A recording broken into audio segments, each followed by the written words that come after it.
Bagmati used to be a river, a holy river. Today it's a sewer. What used to be the icon of the Kathmandu Valley civilization is its rotten underbelly. Decomposed animal carcasses, mountains of garbage on the banks, draining empty, smelly water, plastic trash floating down. 80 million liters of waste is dumped into the river every day. As the valley's population explodes, the city spreads into what used to be fertile farms. This waste will increase. The question is whether the planned Melamchi water supply project and the sewage system can be upgraded to cope with the change.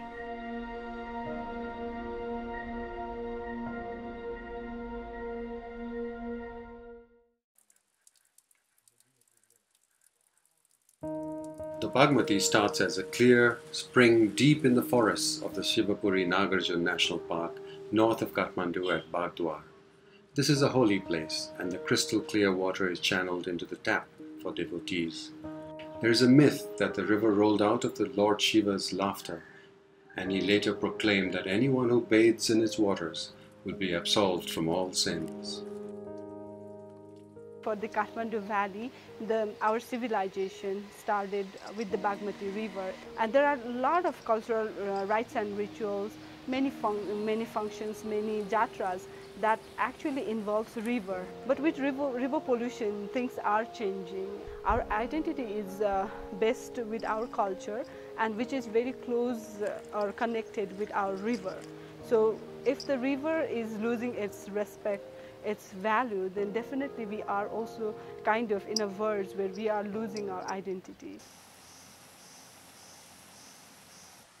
Another tributary starts at Sundarijal, where the 100-year-old reservoir channels most of the water to meet the city's current water needs. Nearby is the treatment plant for the water that will come out of the 27-kilometer tunnel from Melamchi.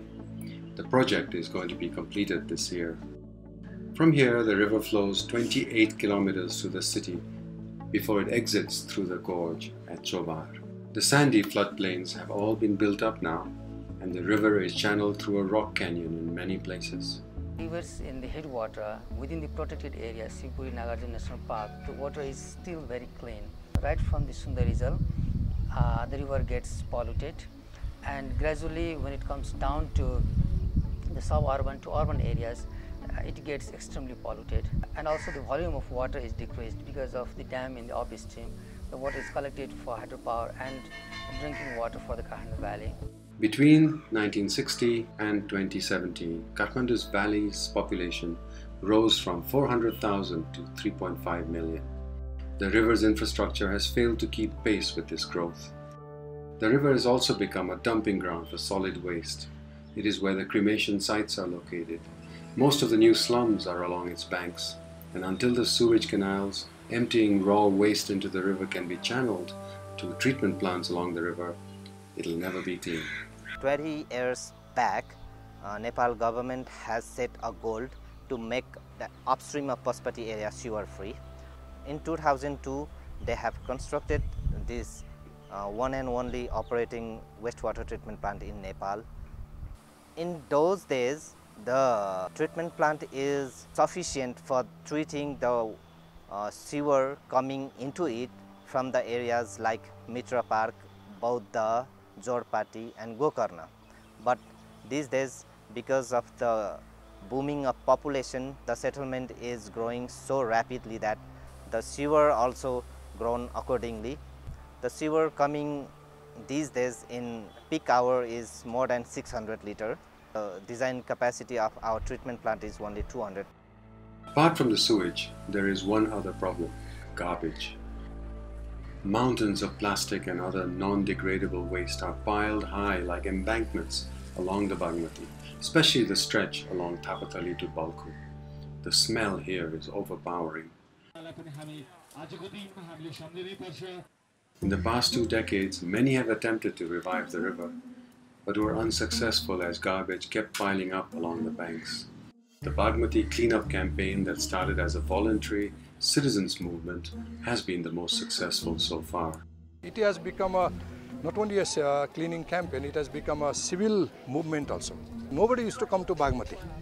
Everybody was scared of Bagmati. they thought it's so dirty, it is stinking, why should you go there? And unless people come here, they enjoy the thing, they do not understand the value.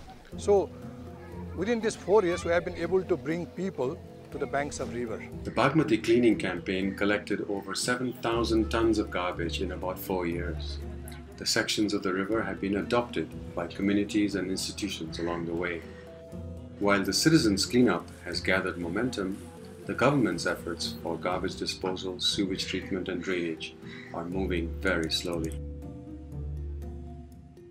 Around the world, in the past, most of the rivers were polluted. If you can take example of European rivers, for example, River Rhine, River Danube that flows through several countries where different stakeholders are involved.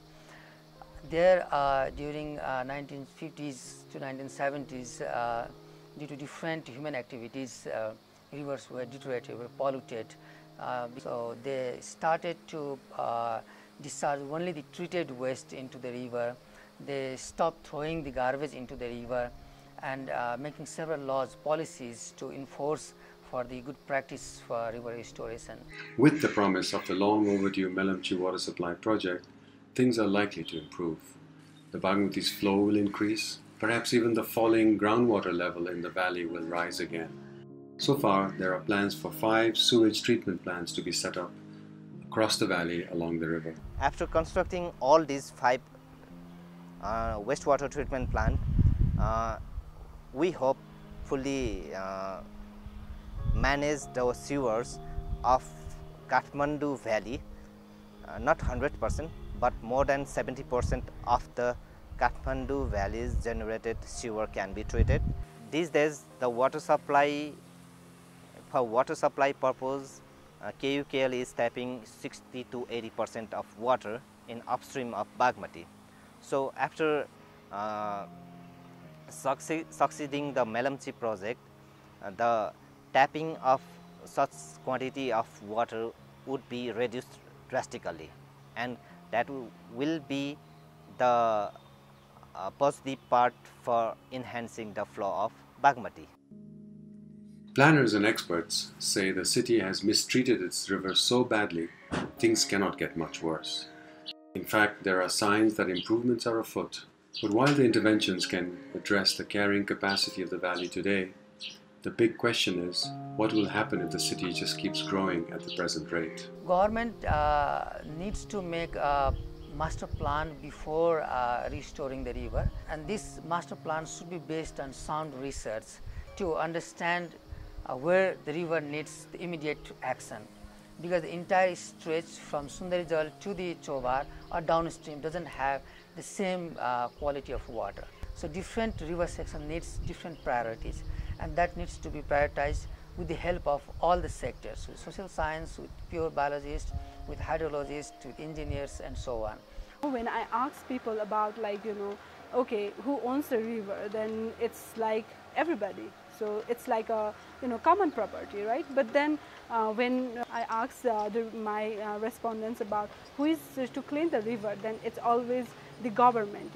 They never take the ownership of cleaning up the river. They never take on the responsibility. So until the people thinks the river as their responsibility, I think it is going to be a little difficult for the government alone to clean up the river.